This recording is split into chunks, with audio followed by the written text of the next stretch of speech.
We're not averse to administering a little pain.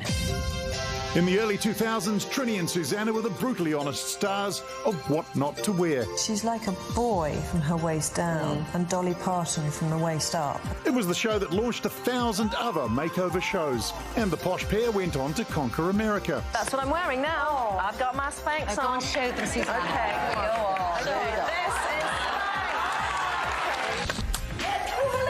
These days, Trinny's the boss of a super successful makeup and skincare line, and she's still doing makeovers.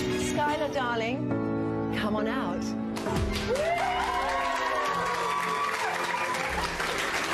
Do a twirl, darling.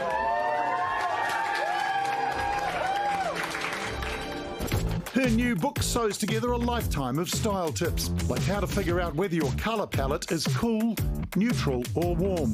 Mine is cool. Thanks for asking.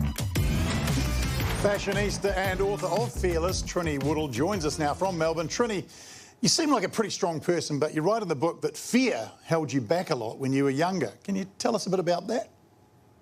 I had a fear of would I turn out to be anything, you know, of would I finish school, of would I ever be better than 27 out of 28 in my class.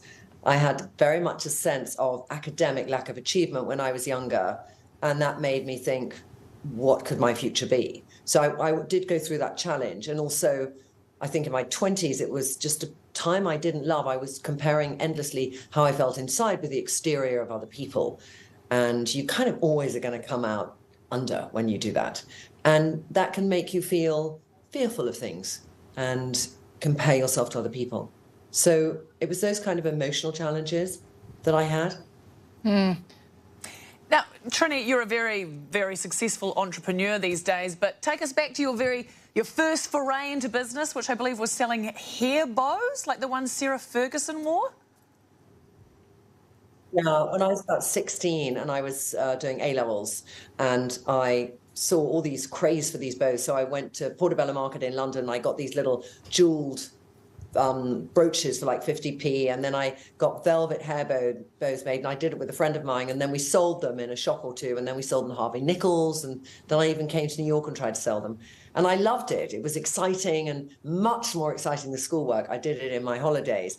And then the friend I did it with went to art school, and I sort of lost my momentum. You know, I was a very good starter and not a good finisher at that age. And also I thought, is this what I want to do, or was this just a fad? And then much later, when I was in my 40s, I started a business which was an online business very early, before we had e-com. And it was a bit too early to market, but I raised money. I built a business up to 60 people.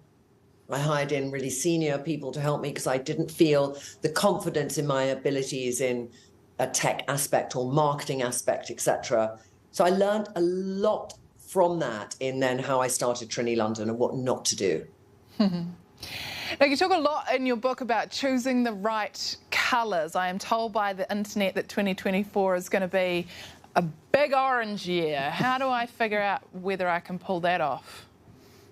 You buy Fearless and you go and look at the identity section. And I look at everyone's skin, hair and eyes. So I took the algorithm we used on Trinny London to help people find makeup, and I sort of wound it back so that it's in print form.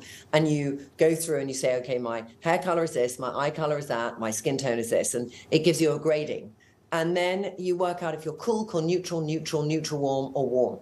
So once you know that, you'll know that cools can wear neon orange, cool neutrals can wear bright orange, neutrals can wear just like the color of an orange, neutral warm can wear that sort of nearly saffron-y orange, and warm where what I would call is a rusty orange. So it's a dirtier orange. And then everyone can wear orange. Phew, thank goodness. Sort of a science. I think I'll stick to black. Trinny, thanks so much for joining us this evening. Wonderful. Thank you so much.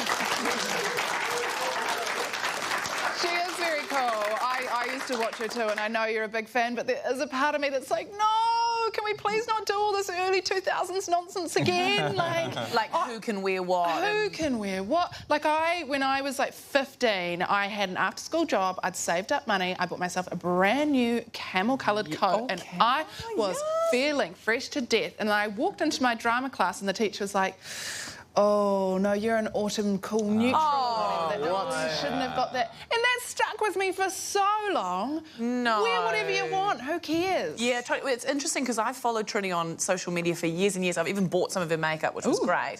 And she's kind of not about that. So it's interesting that maybe this is just part of the book because she's all about, like, wear outrageous and wear, like, anything you like. That's why I wore ruffles. Oh. Trinny today, so White. I ruffled. Yeah. Yeah. Have you worked out what sort of orange you're going to be doing? Black. Okay. Black.